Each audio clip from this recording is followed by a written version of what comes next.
Hello students, good morning. Today we are going to read The Spectator Club. It is an essay by Richard Steele. This chapter is included in our second paper, that is prose and fiction. So let's first talk about the author, Richard Steele. Richard Steele was an Irish, he belonged to Ireland, an Irish playwright and politician.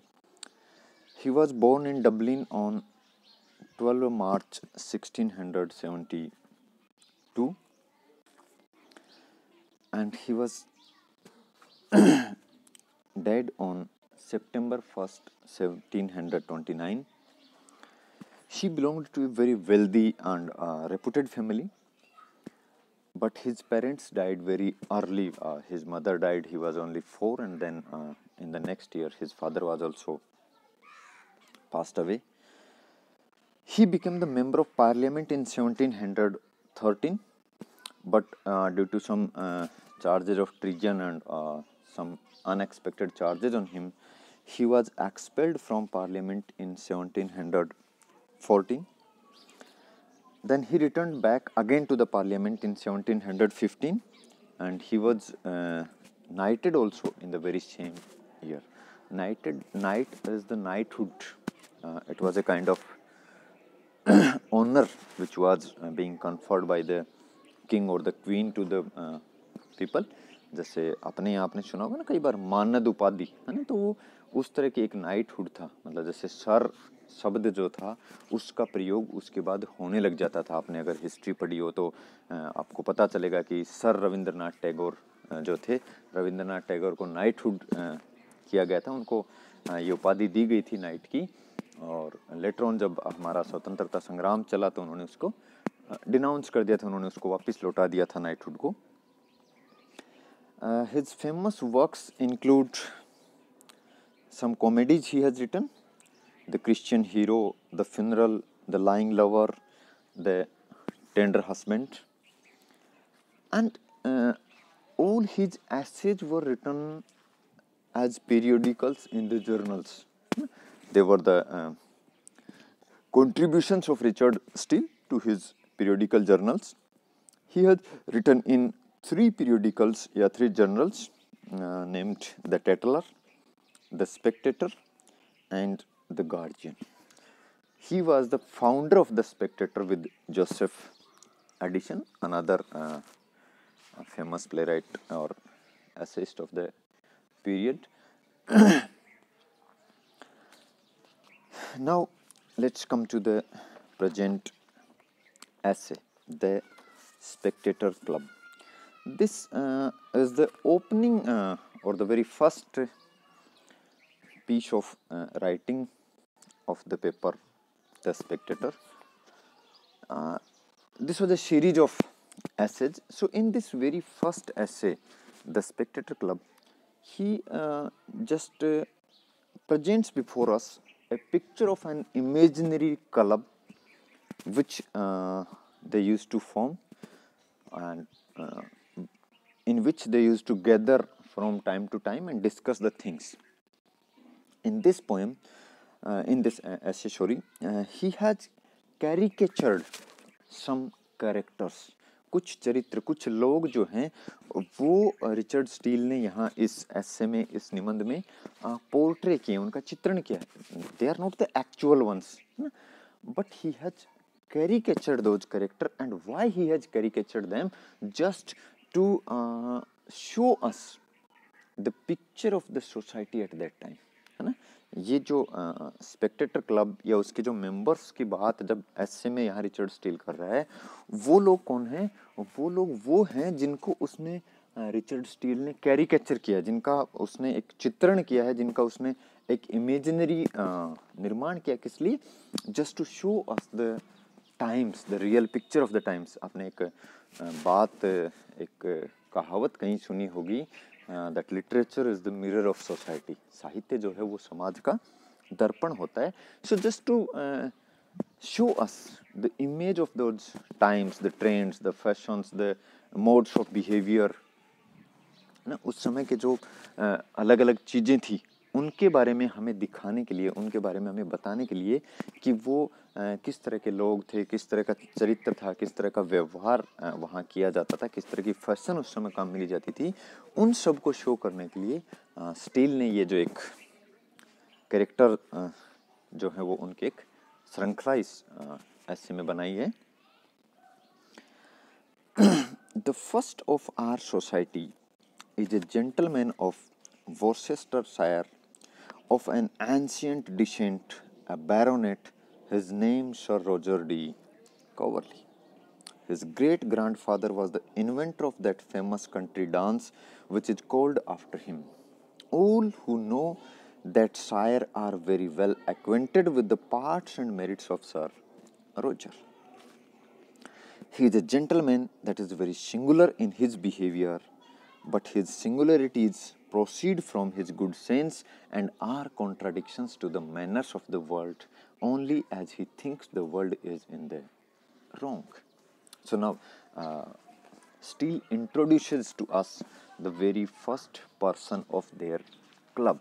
He says that the first of our society is a gentleman. The very first person who belongs to our society, who belongs to this spectator club of ours, is a gentleman of Worcestershire, है ना, of an ancient descent, and this gentleman is of ancient descent. Ancient descent means his family has a long dynasty.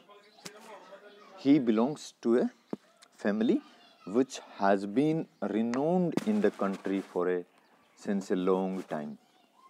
So that person, जिसका एक लंबा एक पीढ़ियोंगत, हमारे यहाँ होता है ना कि इनका परिवार तो बहुत पुराना परिवार है, इनके दादाजी ये थे, इनके परदादाजी ये थे, that kind of way he is talking about, that he belongs to a family which has a very long descent, means which has been renowned in the country since a very long time.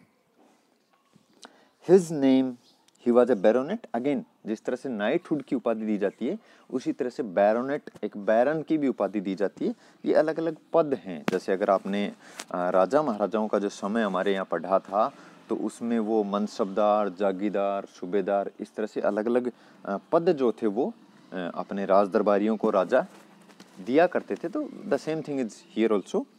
So he was a baronet, वो एक बैरन था और उसका नाम था sir Roger D कॉवरली। ये जो उपाधि है Sir, it is used to the people who are being baronetted और हु आर बीइंग नाइटेड और who are being felicitated by the crown. जो राजा या रानी जो भी थे वो जिनको इस तरह से फेलिसिटेट करते थे, जिनको ऑनर करते थे, उन्हीं के नाम के साथ ये जो सर शब्द जो था वो यूज किया जाता था। And even gentleman is also use to them.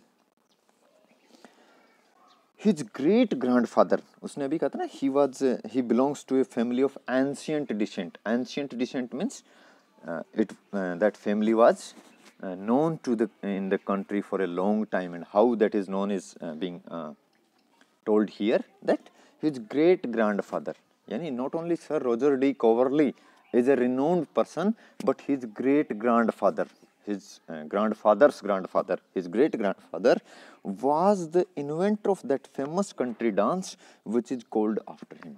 His great grandfather has invented a country dance. Country dance means a dance form which is used in the countryside, in the rural areas. ग्रामीण क्षेत्रों में जिसको हम use करते हैं। Country side में एक dance form, एक डांस की अलग ही फॉर्म, एक नई प्रकार का डांस जो था वो उन्होंने इन्वेंट किया था, उसका उन्होंने आविष्कार किया था। और वो कैसी डांस फॉर्म थी? That dance form is known after him. यानी अभी भी उस डांस फॉर्म को आपने सुने होंगे ना नाम, डांस की अलग अलग फॉर्म्स होती हैं, क्लासिकल होता है, हिप हॉप होता है, बेले होता है ना, ऐसे नाम आपने टीवी पे जो शोज आते रहते हैं उनमें सुने होंगे कि डांस की अलग अलग फॉर्म्स होती हैं। कथक होता है, भरतनाट्यम होता है ना, घूमर होता है, भांगड़ा होता है, ऐसे। सो वो एक डांस फॉर्म जो थी वो उसके ग्रेट ग्रैंडफादर ने इन्वेंट की थी। यानी that family has a such long renowned lineage, उनका इतना लंबा एक इतिहास है कि हर आदमी जो था उनके परिवार में वो प्रसिद्ध था, उनके परिवार को लोग जानते हैं। So his great grandfather has invented that dance form which is known after him. वो जो डांस फॉर्म है उसको अब उनके उन ग्रैंडफादर के नाम से ही जाना जाता है, because he invented that thing, है ना।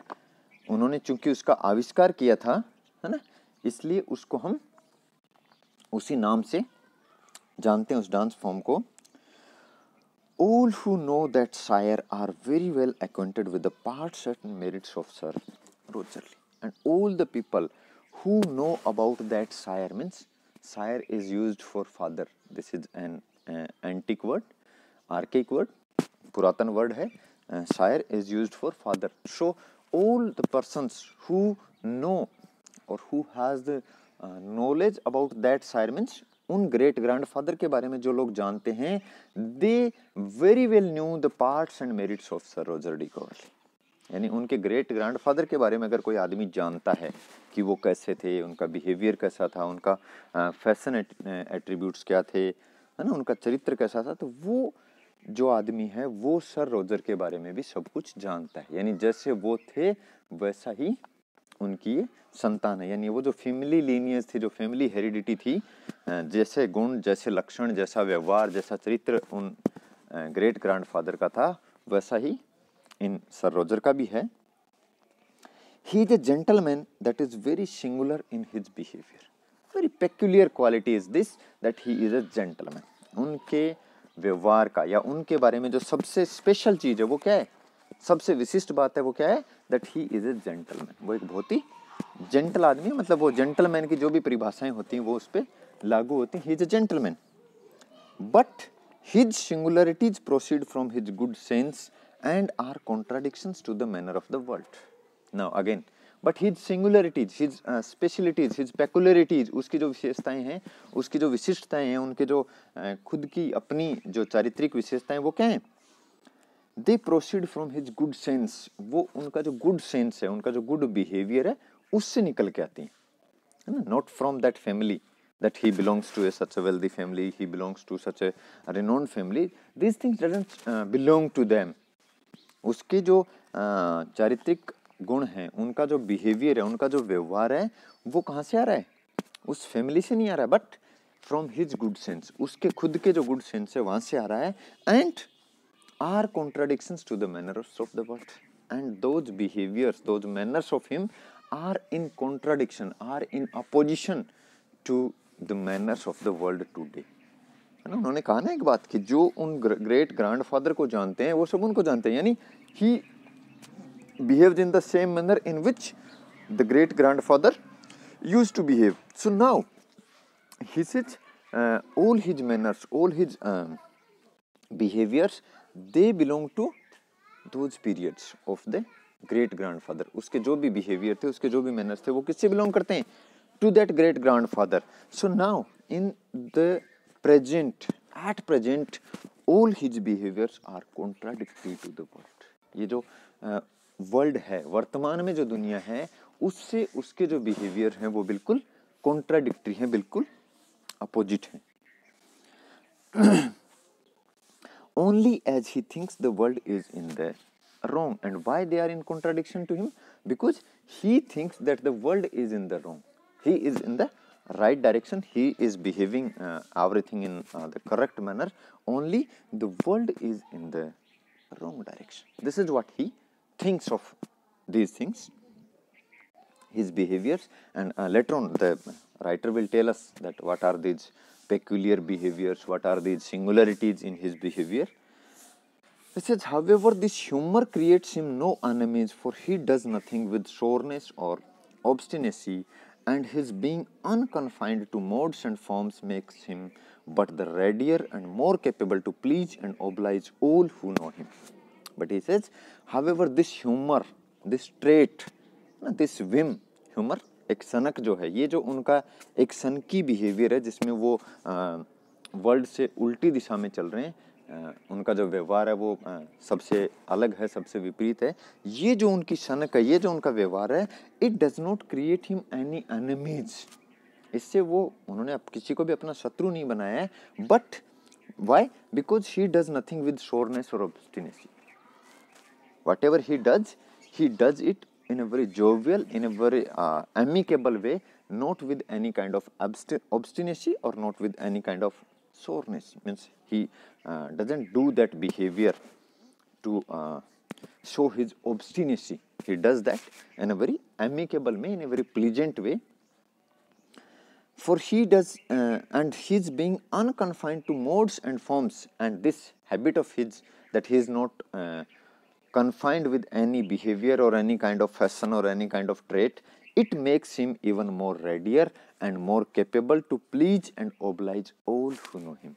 And because of this thing, that he is not confined to any trait, he is not confined to any mode, he is not confined to any cultural behavior or any cultural obligation, this makes him readier to please and oblige everybody whomsoever he meets. क्योंकि जब आदमी किसी एक fix विचारधारा को, एक fix ऐसे mode को, किसी फैशन को, किसी गुण को फॉलो नहीं कर रहा है, तो जैसी भी कंपनी आएगी वो उसके साथ रेडिली मिक्सअप हो जाएगा. This is what he is trying to से.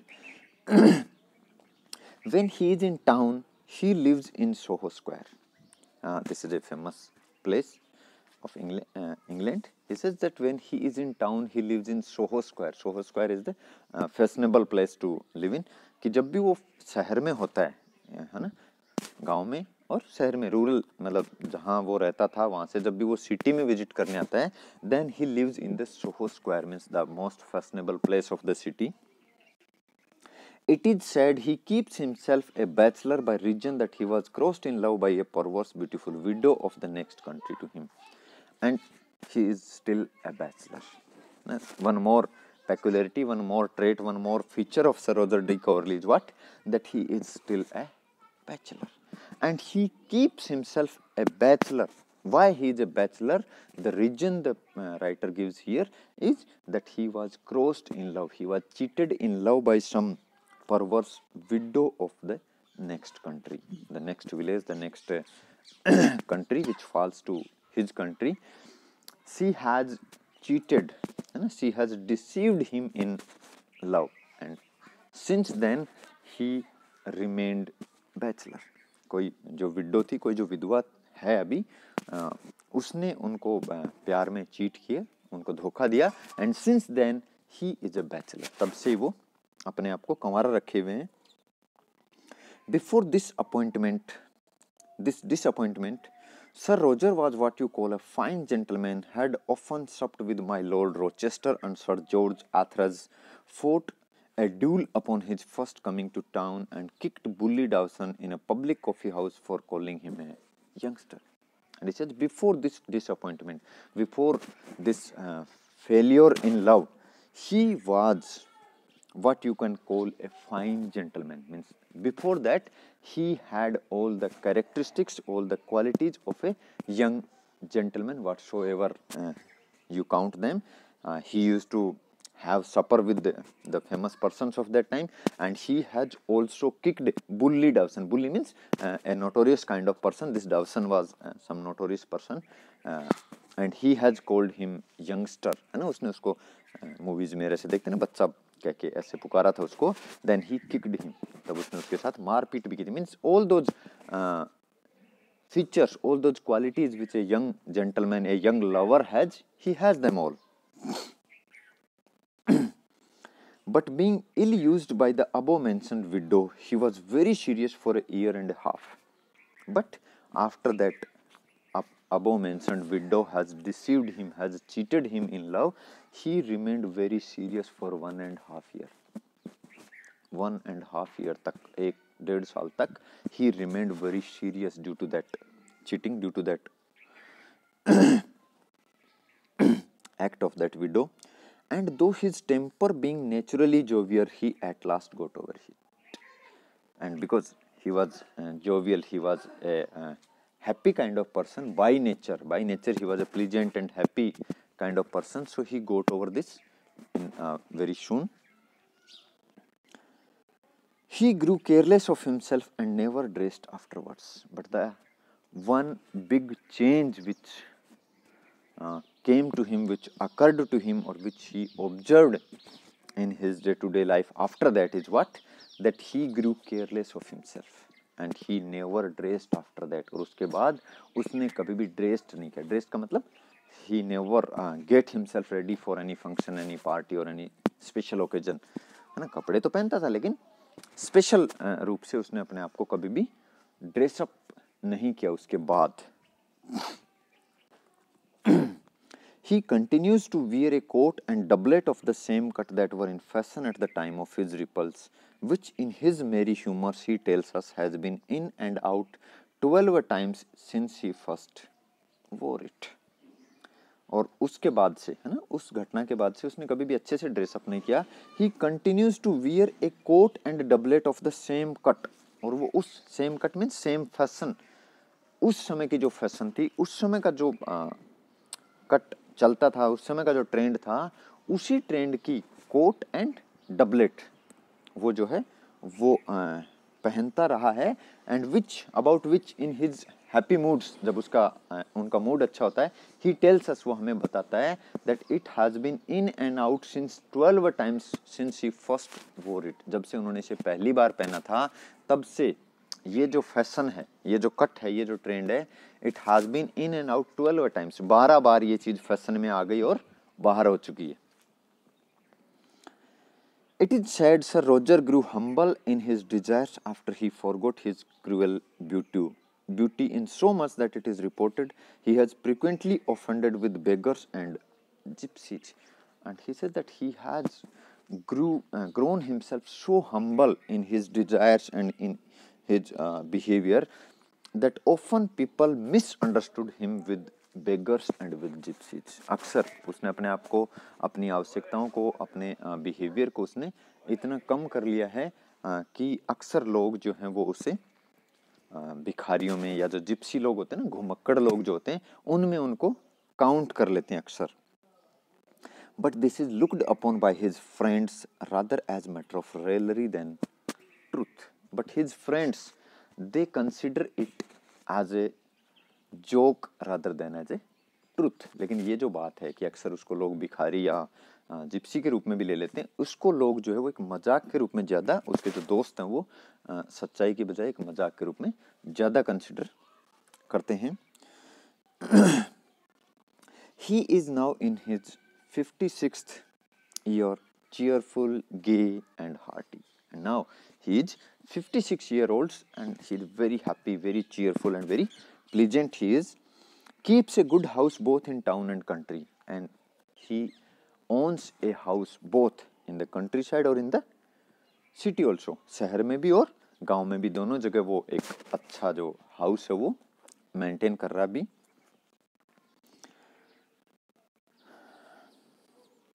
A great lover of mankind, and he is a great lover of mankind means he is a humanitarian. मानवता जो है वो उसको वो फॉलो करता है। मानवता यानी अपने दूसरे जो ह्यूमन बींग्स हैं, दूसरे जो मानव हैं, उनकी वो केयर करता है, उनका सम्मान करता है। But there is such a mirthful cast in his behaviour that he is rather beloved than esteemed.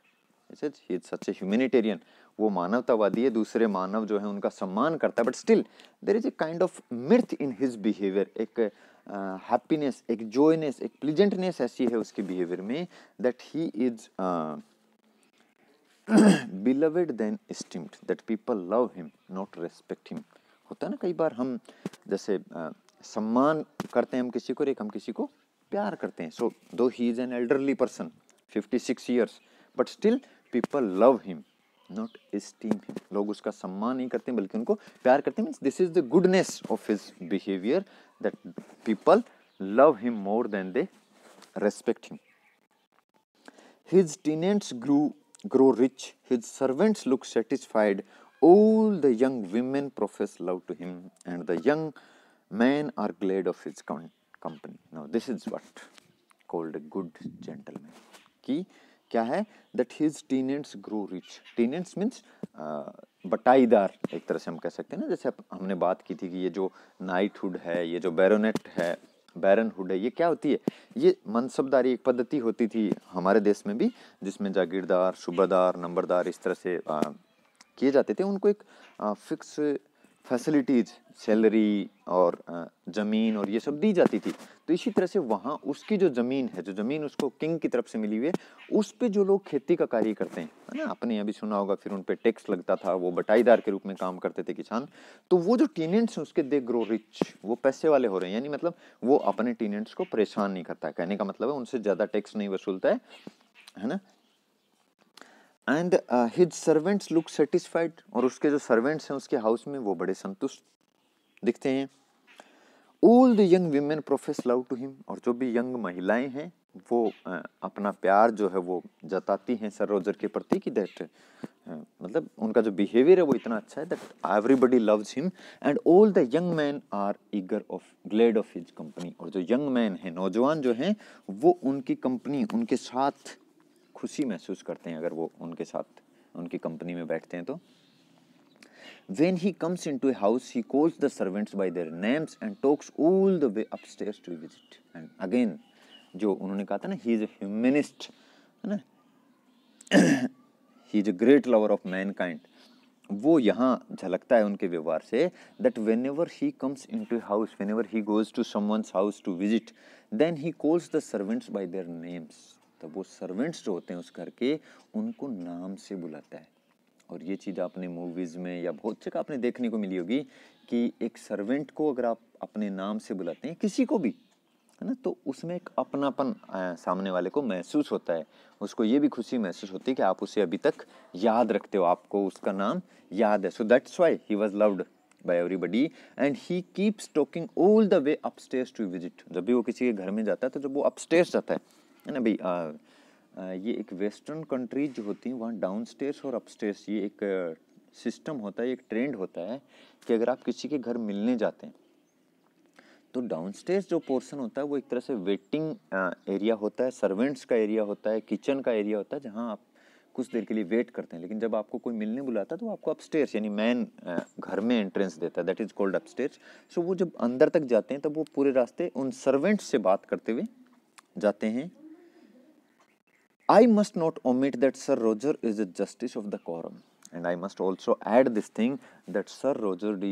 Coverley, he is also a justice of the quorum. Quorum means that group of justice who belong to that fixed quorum, that he is also a member of that quorum, that fixed group of justices, and that he fills the chair at a quarter session with great ability. And whenever the quarter session is there, है ना, जो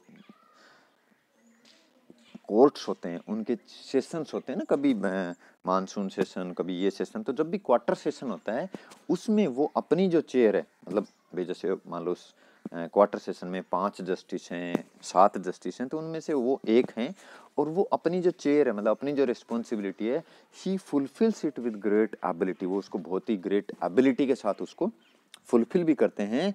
and 3 months अगो, और 3 महीने पहले, he gained universal applause, universal appreciation he has gained by explaining a passage in the game act. ये एक game act था, इस गेम एक्ट का कोई एक पैसेज था, उसको बहुत अच्छे तरीके से एक्सप्लेन करके ही has gained universal applause also. So this is the first character of this group, the first kind of person who are being found at that time, at that place in that country, which is being introduced to us.